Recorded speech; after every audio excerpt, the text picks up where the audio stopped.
Good to see you again on our channel. Shining brightly in the limelight are James Taylor and Carly Simon. The illusion, however, crumbles now. At last, the secret is out, thanks to James Taylor. Not love, but a secret terror. Silence, anger, and disguises form a marriage. Evenings spent waging a psychological war behind refined entrances. Her fixation on control and his addiction are both engulfing him. Their love had turned into a be now, not harmony. More sinister than anybody had dared to dream emerges as the truth. A developing feeling of animosity, emotional isolation, and explosive outbursts filled the marriage behind closed doors. The extroverted, depressed characteristics of Taylor frequently clashed with Carly's brutal independence and habit of being in charge. Physically and emotionally, he distanced himself. Her outbursts were theatrical, violent, and oftentimes destructive. The shadow of addiction was always there. Taylor had an extremely hard time maintaining stability while battling long-term battles with heroin and, later, methadone. His disappearances made Simon bitter, even if he was openly supportive. His ebb and flow of emotion and serenity. She craved companionship while he sought solace. He distanced himself more and more as she insisted on intimacy. Disagreements become the norm. Carly had a lightning-fast tongue and a knack for piling on the hurt. It was possible for Taylor to become vicious and savage when angered.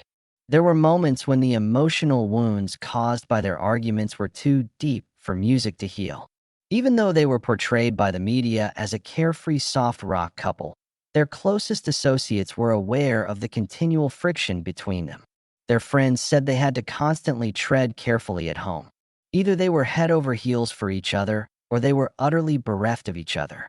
Their music started to mirror the growing animosity within. When the lyrics were originally full of love, they became passive-aggressive. Fans wondered, but until now, neither had spoken publicly.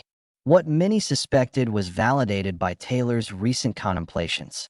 Long periods of emotional detachment, distrust, and instability plagued their marriage.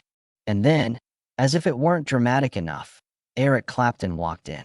Carly became involved in what Clapton now admits was a particularly poisonous affair while she was at the peak of her fame. According to him, their bond is intense and potentially harmful.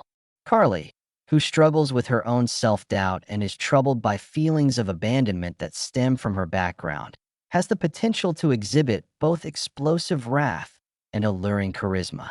Clapton freely confesses that he disregarded warnings about her ferocity.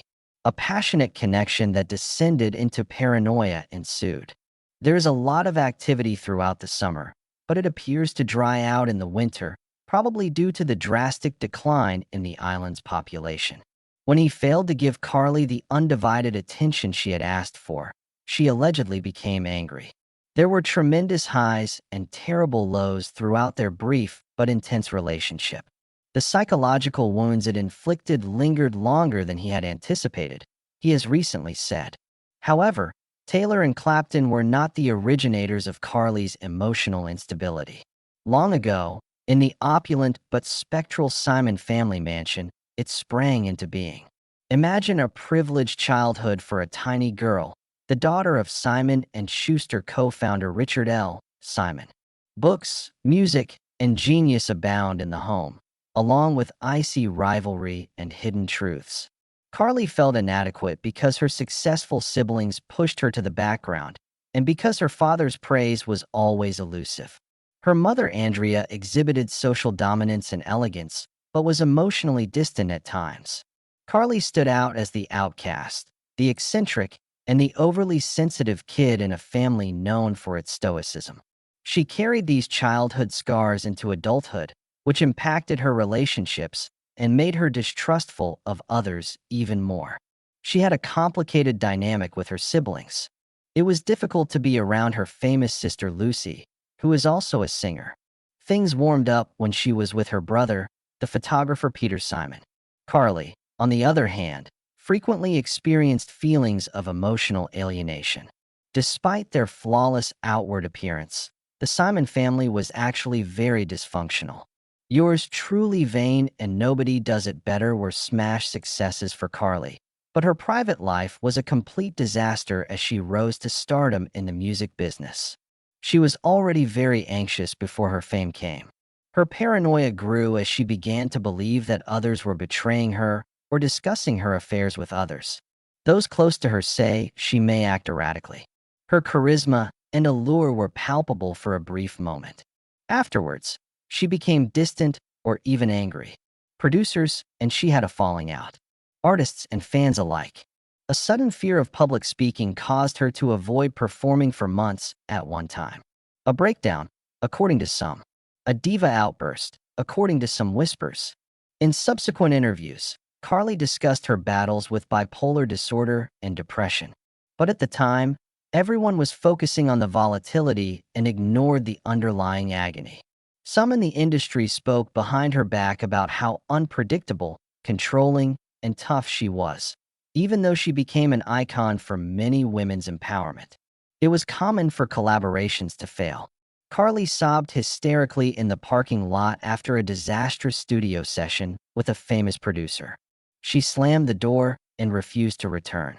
From periods of radiance and productivity to periods of terror and despair, her emotional state was a continual battleground.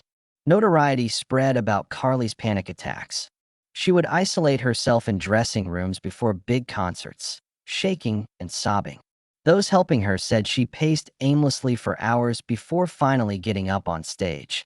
A silent killer of her confidence was her deep-seated and visceral dread of failure, humiliation, and judgment. Because she was so unpredictable, friendships crumbled.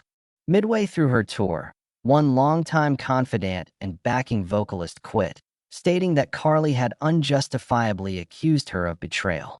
Some said she emotionally drained them with her jealousy, abrupt mood changes, and incessant need for reassurance. She was unable to free herself from the prison that had become her fame. The rumors have likely reached you. For a long time, people thought that Warren Beatty was the target of You're So Vain, a legendary hate song.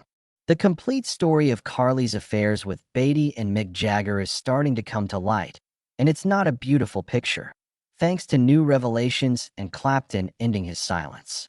Nothing ever got casual when dealing with Warren Beatty. Carly was captivated by his charisma, self-assurance, and magnetism, which made him impossible to resist.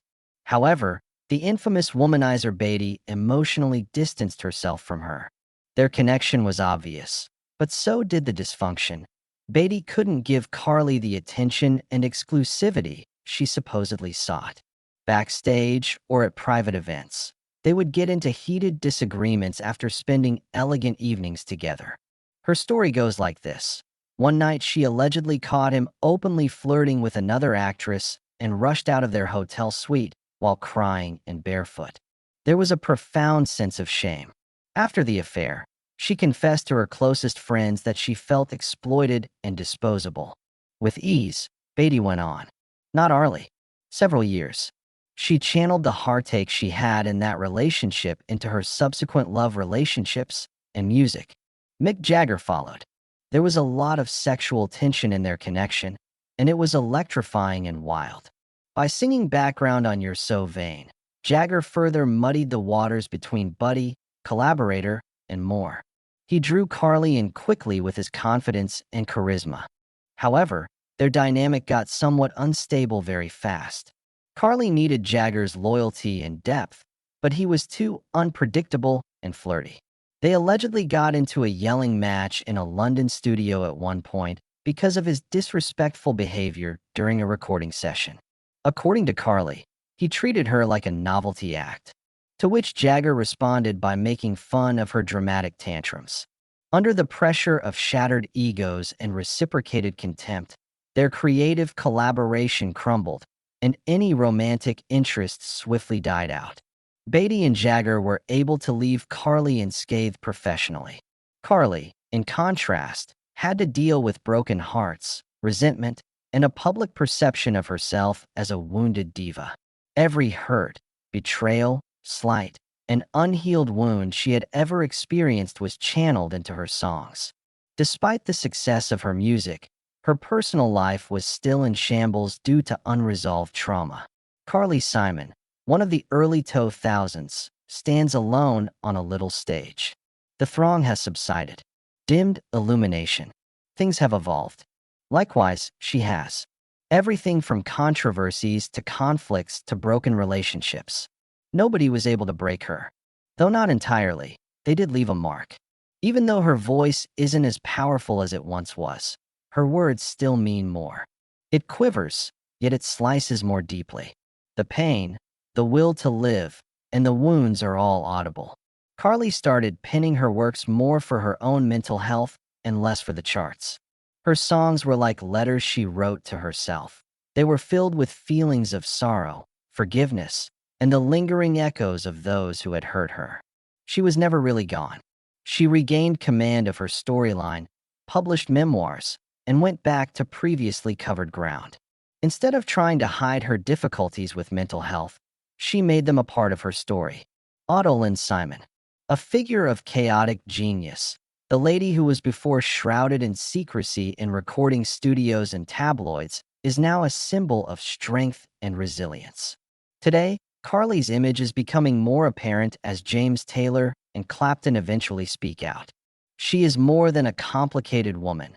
She is a wounded lover, a fallen diva, and a complete human being, fragile, passionate, damaged, and bright. There is a paradox in her legacy. Perhaps that is the objective. Carly Simon was the type of person who would never play things safe, conform to norms, or pretend to be someone else. The cost was borne by her. However, she also created a unique niche for herself, where anguish and beauty, disorder and craftsmanship could coexist. A marriage and some scandalous extramarital affairs weren't the only plot points here. A woman fought valiantly to remain authentic throughout, despite the fact that she was up against an oppressive society that was always seeking to stifle her voice.